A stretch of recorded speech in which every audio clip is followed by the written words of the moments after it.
Hello and welcome to Live with Hillsdale Hospital.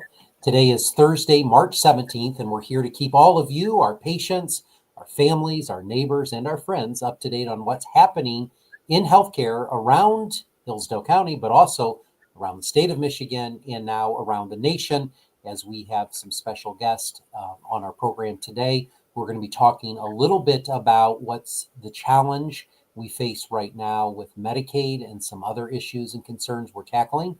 And my first guest today is Laura Appel. And Laura is a consummate professional, someone who we at Hillsdale Hospital and many hospitals across the state of Michigan rely on to provide us information about what's happening in Washington, what's happening in Lansing. She's the vice president of the Michigan Health and Hospital Association, affectionately known as MHA. Where she serves in charge of all advocacy efforts on our behalf. She's done a tremendous job over the decades that she has worked for the MHA, advocating for hospitals of all sizes, not just rural. She obviously has a very big job at going to these places in the halls of Congress and in the state legislature and advocating, and she has to balance that among all of her hospitals. So it's not just about rural, but today we're going to talk about the impact of some of the decision making in Congress on rural hospitals. It's great, Laura. You've been on our podcast before. You've been on our live before. It's great to have you back here in the studio with us to talk about something very, very important. So you presented to my board of trustees a few weeks ago. You've been presenting to several leadership forums, as well as I know that you're traveling to various hospitals to provide updates on what we're dealing with right now as it relates to Medicaid and proposed cuts by the federal government. So first and foremost, for our listeners who may not know you, maybe this is the first time they've tuned in to listen to you, could you just give us a little brief introduction of your background and what you're doing at MHA?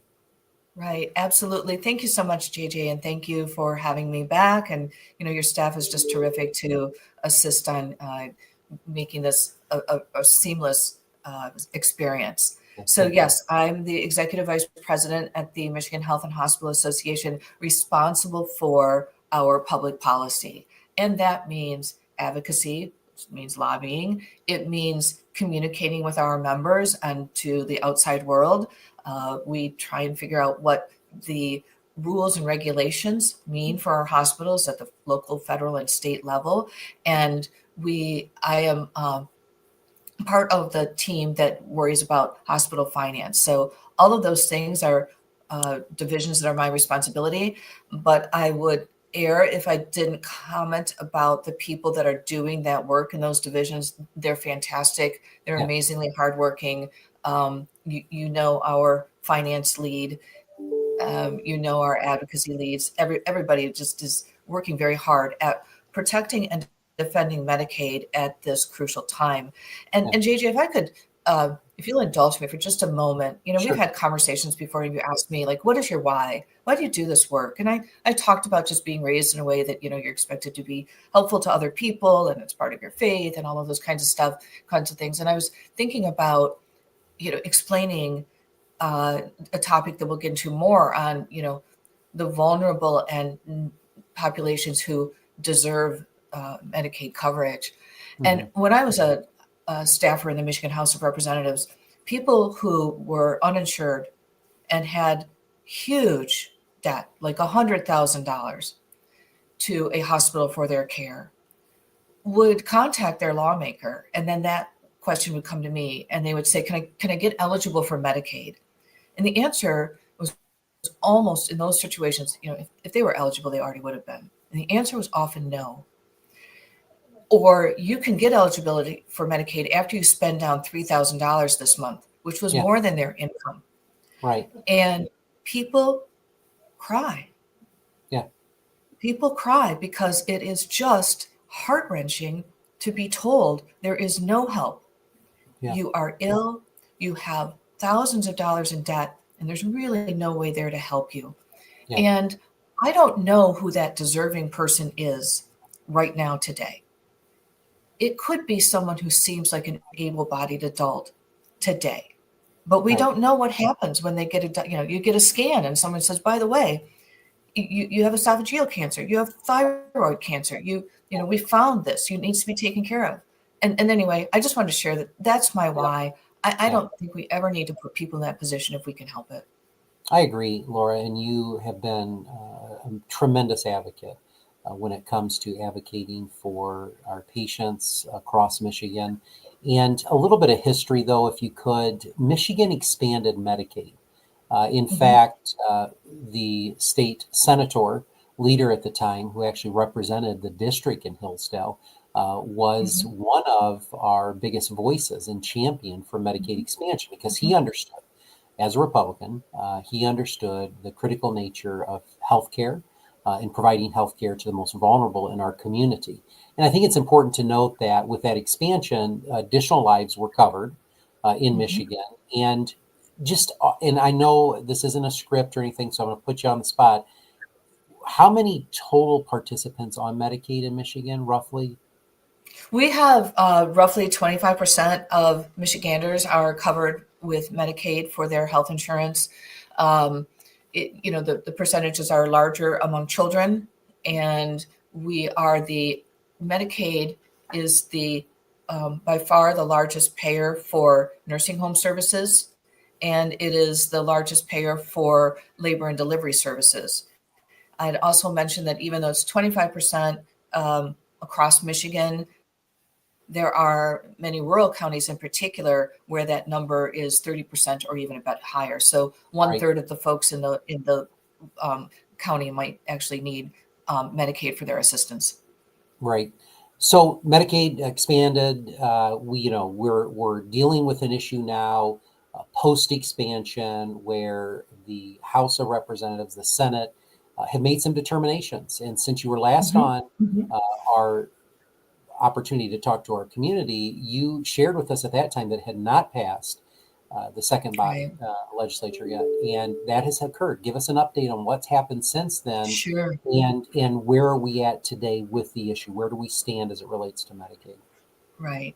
So the House and Senate, in order to use a strategy called reconciliation, must pass a concurrent budget resolution. And they did that on April 10th. It's somewhat unusual in that there are two different tracks for achieving reconciliation in the next step. And the it's an odd way that they use this, the Congress speaks in odd ways. The House committees are instructed to, quote, increase deficits by $2.3 trillion with major cuts to Medicaid. The Senate committees are instructed to increase deficits by what amounts to $5.8 trillion. These are over 10 years, not in 1 year, Yeah, right, without clear implications for Medicaid cuts. right, And so the House is still working on its track of $880 billion cut out of Medicaid over 10 years, or cut out of the things that are in the jurisdiction of the Energy and Commerce Committee. correct. And the Energy and Commerce Committee doesn't have a whole lot of places to cut beyond Medicaid. They can cut a few other areas, but if they're looking in that committee for 880 billion, that means the bulk of the target is on Medicaid in the House. On the uh, Senate side, they're not looking at it that way. And on the Senate side, the committee of jurisdiction is Senate Finance, and they are instructed to, and they also have jurisdiction over any tax cuts. So they don't have anything specific to going after Medicaid in the concurrent resolution. They didn't really concur.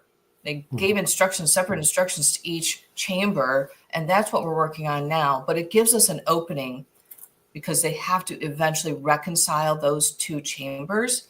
Yeah, And we need to keep the Senate from going after Medicaid, and we need to reduce the House target on Medicaid. agree. And let's talk about that because there is a misnomer out there that conversations are occurring across the country that Medicaid as a program will be eliminated or it will be cut for the end user. That is not accurate, correct?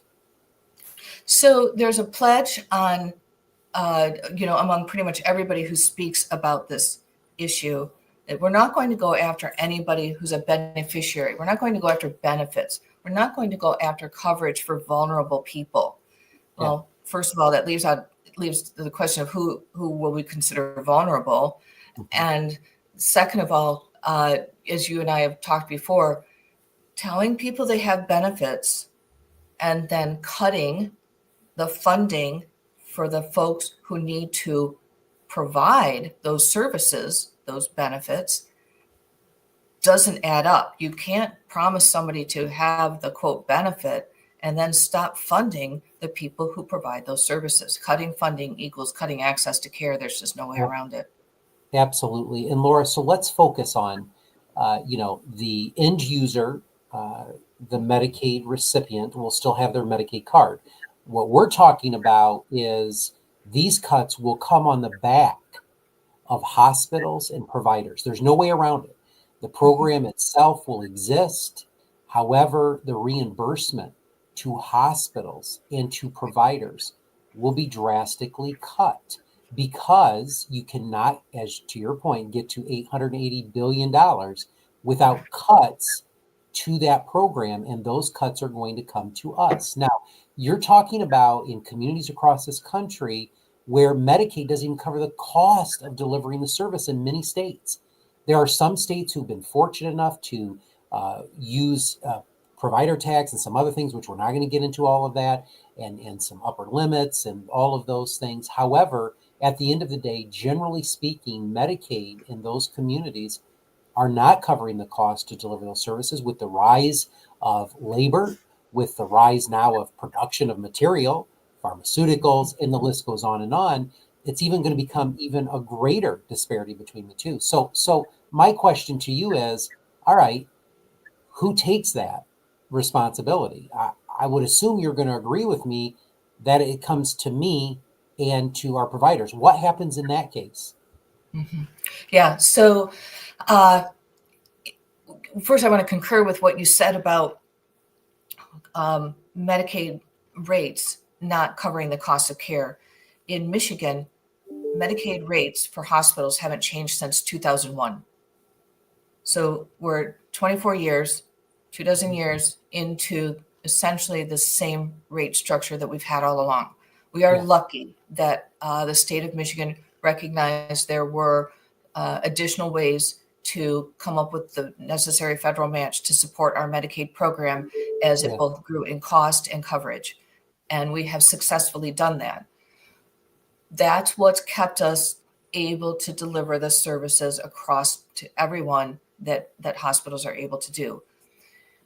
If you want a couple things that are often more expensive to provide, even in this current environment of trying to reach adequate Medicaid reimbursement, certain types of services that hospitals offer, it costs more to do those services. They can be very expensive, and there's reasons for that. And one of those things is labor and delivery. It is. So if you are cut and the thing that's mostly bleeding red is your labor and delivery service, making sure that people have a place to give birth, women have a place to give birth.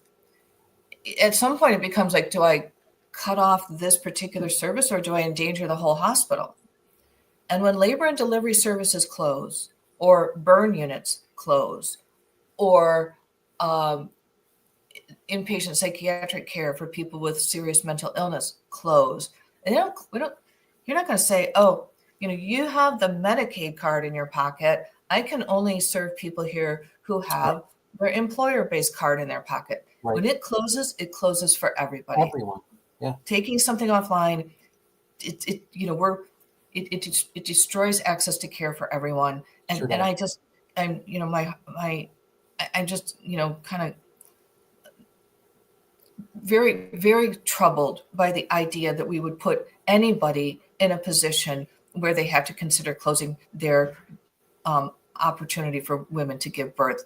It's the most basic need, and we really should be doing the best that we can to help make sure that those services are available as close to people. Not everyone's going to be 6 minutes away from their hospital, but we can do better than to close even more. I'm going to take the impact a step closer here. I'm going to tell our listeners that the modeling that we have done, preliminary modeling, if some of these cuts do come to fruition, is that we're not just talking about programs, Laura. I want to be very transparent with my community.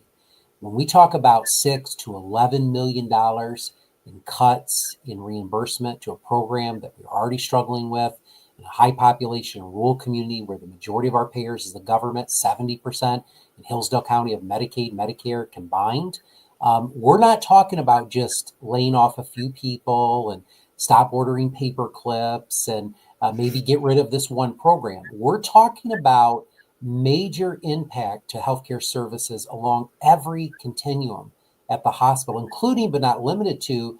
I had Scott Becker on our podcast from Becker's Healthcare last week, including his prediction, which is the closure of over 500 hospitals. And it's a predictive model. It's not just a prediction, it's a predictive model that they've utilized. And since 2010, over 150 hospitals in this country closed, all rural. And alone in this year, I think we're already at 12 closures with just two hospital closures in Ohio just last week.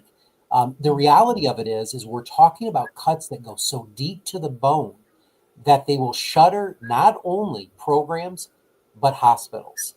And this isn't, helter skelter, any type of, attempt on our part to drum up support that's not needed. This is a real issue. The Commerce budget has been tasked, the committee has been tasked with cutting this out of the budget. And we know for a fact that occurrence will happen on our backs. So, in opposite of that, to not have the hospital closures, to not have your local providers just retire because they can't afford to deliver the service, and our seniors who are getting a supplement of Medicare and Medicaid with a supplement of Medicaid, where is their hope, Laura? How can we avoid some of this? Is there still options on the table? Well, this is exactly where your listeners and viewers come in. We need as many people as physically possible to deliver their message to their member of Congress that you can't simply use the talking point, we're not going to cut beneficiaries or their benefits. Mhm. Because cutting funding equals cutting access to care. Yeah. And there are many ways to reach out to your member of Congress. You can call their DC office and just tell them straight up, please don't cut Medicaid, and don't tell me it's only cuts to waste, fraud, and abuse. That's not accurate. Cutting funding equals cutting access to care. You can call their district office. You can send them an email. You can use the MHA.org website to send them an email. Always, if you're using our MHA website, please try and edit that email so it looks like it's specifically from you and not just a form letter. And I want to build a little bit more on what you said, JJ, about providers, not just the hospitals themselves, but the physicians and other clinicians who wouldn't be able to maintain, their service delivery. When a hospital has to close labor and delivery, that means the person who's a gynecologist, an obstetric gynecologist, loses a place to admit patients. Yeah. And if you are that kind of specialist and you can't admit patients, you probably can't stay in that area. You have to go someplace where you can, which means I'm not just talking about all women giving birth losing access. I'm talking about all women who need an obstetrician gynecologist losing access. Absolutely. Absolutely. That is the nature. Don't put us in a position where our physicians can't stay in our community. Don't do that to us. Yeah. Don't cut these funds because we can't keep up with it. And the most simple message is effective, but we need many, many people to do this and impress this on their member of Congress, and so that we can keep pushing back on the idea that it's okay to cut $880 billion out of Medicaid. Right. So, Laura, I know our time is very limited and we just have a few more minutes, but I do want to address something that has become a talking point by a lot of politicians. And it's instantly going to waste, fraud, and abuse. Laura, there is not enough waste, fraud, and abuse to even come close to the 10th percent probably of that $880 billion, because We all want to rid waste and abuse and fraud from any system, correct? So talk to us about why is that becoming the focal point of this? Because it's not even the majority of the Yeah. problem. Well, there's definitely a like the folks in charge of the Congress have a position of Medicaid being too large of a program, going too far, doing too much, and that it needs to be reined back. It's seen as um, a benefit that is too widely offered, and it's not the way it was intended, and it's not the kind of thing that the federal government should be spending money on. So, in order to exercise that policy, they're looking for these cuts. And they know, I think, that to talk about taking your mom or your grandmother off of Medicaid when they need that to support their life in, the end of their life in the nursing home or something is not palatable. Yeah. So, but what we could do is go after fraud, waste, and abuse, which of course no one is going to disagree with. Yeah. However, the when they talk about that, Speaker Mike Johnson of the U.S. House often references a study that showed $50 billion in fraudulent payments in Medicaid. What that included were people who were providers who were paid less than they were supposed to be paid. Yeah. It's not just people being overpaid. Right. It's underpayment. Not adequately or not meeting their responsibility of payment. Yeah. So they're talking about what I said earlier, Michigan hasn't raised its rate since 2001, but they have helped us use other mechanisms using restricted tax dollars instead of general fund tax dollars to support Medicaid adequately. Yeah. And somehow this is seen as gamesmanship. It is quite simply not. And that by calling it gamesmanship or abuse, it's a way to target Michigan and 47 other states that use these mechanisms to target them and figure out a way to take some of that funding away. And it's a policy of reducing the size and scope of Medicaid. But it's hard to do that when you're talking about people. It's easier to do that when you're talking about someone spending or taking money inappropriately.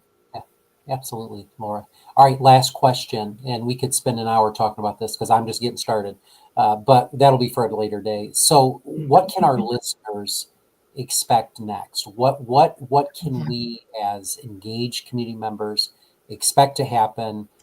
And again, you said lift our voices together through MHA.org. So if you're listening today, please go and fill the form out. It's very simple. You put in your zip code.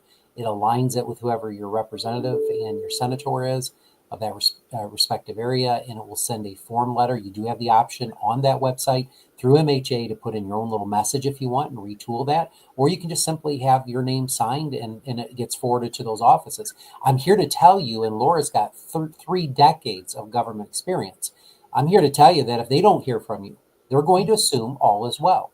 And so when you lift your voice, they know that the constituents are saying, we don't support this. So what do we expect next? Do we have a timeline? Is there a witching hour? What's happening next? Yeah. On that, using MHA.org. Now, some folks might be using the Coalition to Strengthen America's Healthcare, which the AHA is part of that coalition, and they help people get to that website. But I got to tell you, just through the MHA website, more than half of the outreach has been to one member of Congress, Jack Burrow. Make it build those numbers up so Tim Walberg's getting the same number. Yeah, you guys need another couple hundred as fast as possible. But what happens next? So the Congress is on in district work period of recess this week before Easter, and next week the week after, and then the week. What will that be of May 5th? I think. They will come back. And the idea is that they will try and move as quickly as possible to figure out how to do a reconciliation bill that matches on both sides. We have the benefit of the Senate not being there when it comes to these massive Medicaid cuts. We need to work hard to push the House as much as possible in that direction, Yeah. and keep them from cutting funding, benefits, beneficiaries, and access. Yeah. And I'm asking them to start with funding, because funding is the basis of all of those other things. If you It's very don't true. have the funding, you can't do the benefits, you can't serve the people, you can't give them the access that they need. So the being in the in-district work period is a great time. If your member of Congress has a town hall, which many of them are not, because they know that this is a tough issue, but if they don't have a town hall, stop by their district office. Don't have to be aggressive. Just stop in and say, Yeah. I just wanted you to know, here's what's going on in our community. Yeah. You need Yeah. to avoid this. You can call them, you can email them, but you've got to get that message as much as possible built up as simple conversation between a few senators and a few House members. Make this difficult. Show them how much you care, and we need to slow down the progress on the reconciliation between the House and Senate as much as possible. Great points, Laura. Definitely a situation in which your elected officials need to hear from you. It's our right, really an obligation, responsibility to voice our concerns to our elected officials who do represent us. Now, in many cases, it may not be popular. It is something that maybe the party does not want to hear, but at the end of the day, you have to lift your voice. I think it's important to remember we do so peacefully, we do so respectfully, and that venue is provided to you through a very simple letter form. But to Laura's point, if you want to call their office, be kind, be considerate, but they need to let representatives and senators know where you stand on it. And it's both parties. The other parties that are working in favor of supporting this program, Medicaid, also need to hear that you're appreciative of that. That's important as well. And so just please lift your voices together. As we close today, there was a question from a faithful listener and friend of the hospital. Laura asked, what about donors? And Laura, if I can understand your question, perhaps you're asking, can there be donations to supplement it? Maybe I'm wrong. Could there be donors to supplement the variance or the loss? That loss, just to give you an idea, just for a rural hospital like mine, can range anywhere from $6 million to $11 million on an annual basis. I don't see any charitable organization in our community that even comes close to doing that well, other than Hillsdale College, which has a very large endowment, but they have a national appeal for their product. So I really don't see donors as a donor relief for this shortfall and what's going, if this does come to fruition, what's going to happen.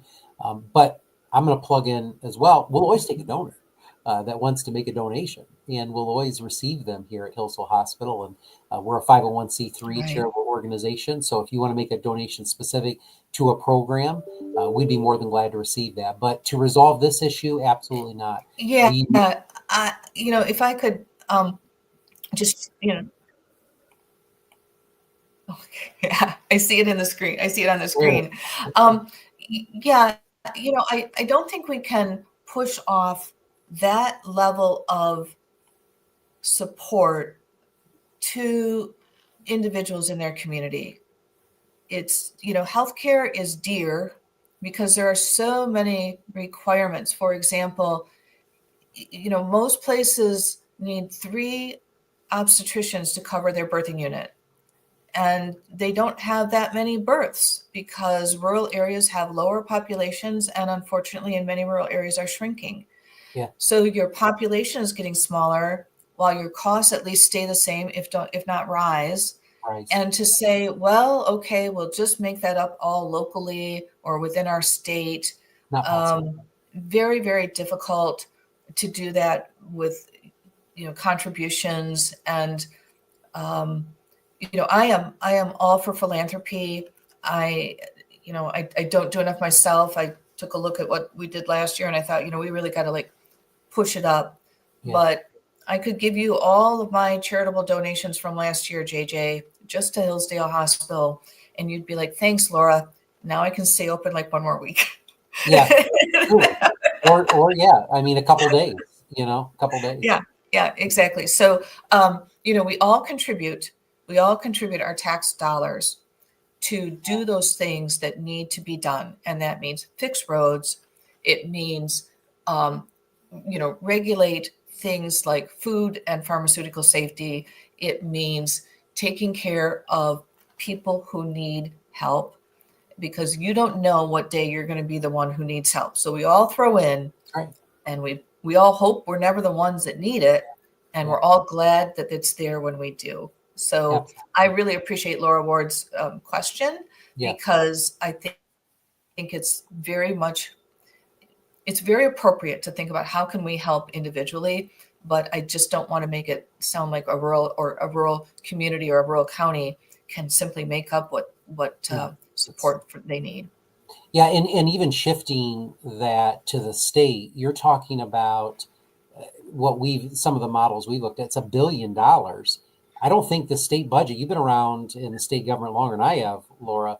I don't think the state has an extra $1 billion laying around. No.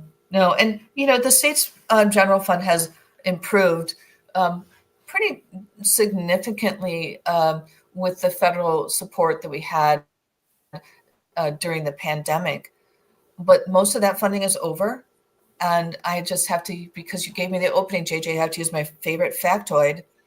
From 1999 until 2019, the state's general fund was about $10 billion every year, somewhere right around there. And as I just told your folks the other day, if you adjusted for inflation in 2019, the state of Michigan had the same amount of money it had in 1968. And I was actually around then, not very old, but I was around then. And the cars my parents drove, the home that they had, the wages that they earned were a whole lot different than what they were in 2019. Imagine your state trying to take Yeah. care of itself on the money that it had, Yeah. almost 50 years earlier. So Yeah. It's almost impossible. Well, Laura Appel, it is always a pleasure to have you on the podcast, to always have you on live events, because you're such a wealth of information. It's great to get you in the studio to talk about things that are very important to our community members, Medicaid being one of those. As I said earlier, 70% of my payer mix in this community is the government, which is Medicaid and Medicare. A lot of our seniors have Medicare, but they also have a secondary product of Medicaid because of poverty level. A lot of individuals in our community who are hardworking, tax-paying individuals that work at gas stations and mom and pop shops making minimum wage or a little above minimum wage and need Medicaid as a source. It's not all about the 27-year-old sitting at home playing video games. We're talking about hardworking Americans, Hillsdale County contributors who just need the supplement to support their family and their health care. So thank you so much for joining us today. It's always a pleasure to have you on. And to our community, we thank you. Thank you for being a voice, for listening to programs like this and allowing us to lift our voice and our concerns to you. From here, we're going to task you with the responsibility of making it known that any cuts to programs and cuts to the hospital and your local doctor is devastating for the quality of care for our community. And so we really want that point to be something that you take away from this today. Laura and I can go, and we do, to Washington, to Lansing, to various committee meetings and voice our opinion and be maybe at times the loudest voice in the room. But at the end of the day, we're just one voice.